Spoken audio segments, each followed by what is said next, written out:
वर्षों से इजरायल एक ऐसे देश के तौर पर देखा जाता रहा है जो बंधकों की रिहाई के लिए आतंकियों से सौदा नहीं करता, निगोसिएशन नहीं करता, लेकिन अब करने को मजबूर है। तो क्या ये दावा सच था?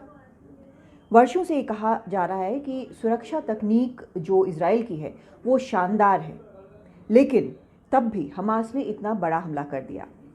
इजरायल की सेना के बारे में कहते हैं कि वो बेहतर और तैयार है, लेकिन 7 अक्टूबर 2023 को वो तैयार नहीं दिखी। हमास के सफाए का लक्ष्य है, लेकिन इतने वक्त के बाद भी सफाया हो नहीं पाया है और लाख कोशिशों के बावजूद, लाख तकनीक के बावजूद गाजा में छुपाए गए बंधकों का पता इजरायल नहीं लगा पाया है। कैसे चल पड़ी इजरायल के बारे में इतनी सारी बातें और सच्चाई क्या है, असलियत क्या है, ये भी समझते हैं। असल में इजरायल और फिलिस्तीन के पुराने इतिहास में बंधकों के कई वाक़ये हैं। जैसे अगर हम बात करें 1972 की म्यूनिक ओलंपिक के दौरान पैलेस्टीनियन जो गुट हैं वो घुसे और उस वक्त ब्लैक सितंबर इनका नाम था। इन्होंने कोच और एथलीट सहित 9 इजरायली जो नागरिक हैं उनको बंधक बना लिया। 234 फिलिस्तीनियों को उन्होंने छोड़ने की मांग रखी।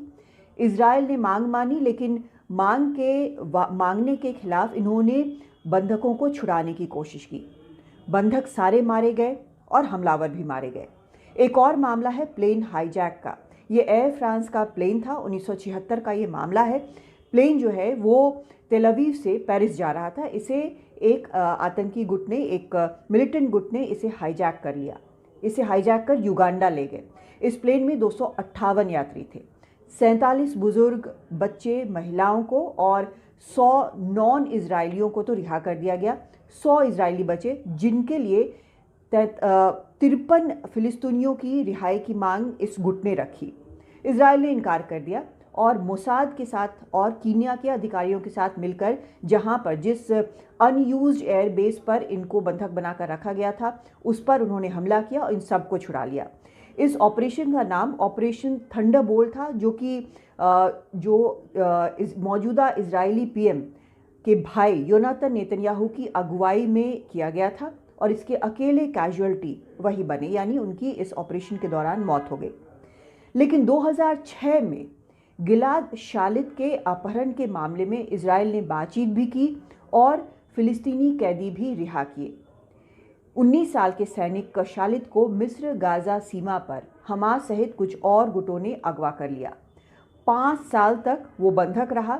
2011 अक्टूबर में आखिर वो रिहा हुआ, वो भी तब जब इजरायल ने 1000 से ज़्यादा फिलिस्तीनी कैदी छोड़े।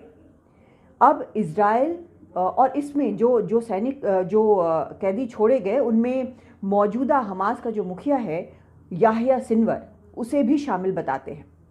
अब इजरायल और हमास के 7 अक्टूबर के हमले के बाद 240 बंधकों के लिए इजरायल बातचीत भी कर रहा है और अपने पास जो उसके कैदी हैं फिलिस्तीन के, उन्हें छोड़ भी रहा है। पहला जो युद्ध विराम हुआ था नवंबर में, उसमें 110 बंधकों के बदले 240 फिलिस्तीनी कैदी इजरायल ने छोड़े। इसका मतलब ये कि तमाम जो कोशिशें हैं अब बंधकों को छुड़ाने की हैं और अब एक और युद्ध विराम की बात हो रही है ताकि 132 जो बचे हुए इजरायली बंधक हैं हमास के पास, उन्हें भी छुड़ाया जा सके और इनके बदले भी बड़ी संख्या में फिलिस्तीनी कैदी जो इजरायल की जेलों में बंद हैं उन्हें छोड़ना होगा। इसका सीधा मतलब ये है कि तमाम एडवांस्ड हथियारों के बावजूद इजरायल गाजा में अपने नागरिकों को, जिनको बंधक बनाया गया है, उनको खोज नहीं पाया, उनका लोकेशन नहीं ढूंढ पाया। हालांकि पूरे गाजा में जिस तरह से हमास ने सुरंगों का जाल बिछा रखा है, किसी भी सेना के लिए ये मुश्किल होता। और ये सुरंग शायद इस बात की भी बड़ी वजह है कि इतना बड़ा जाल है इनका कि जो लक्ष्य है इजरायल का हमास के सफाए का, वो भी करीब 4 महीने की लड़ाई के बाद भी अभी तक संभव नहीं हो पाया है। लेकिन ये ज़रूर है कि इजरायल हमास के युद्ध के बाद, इस युद्ध के बाद इजरायल की राजनीति और सेना के मामले में कई चीज़ें बदलेंगी। दिल्ली से कादम्बिनी शर्मा, एनडीटीवी इंडिया।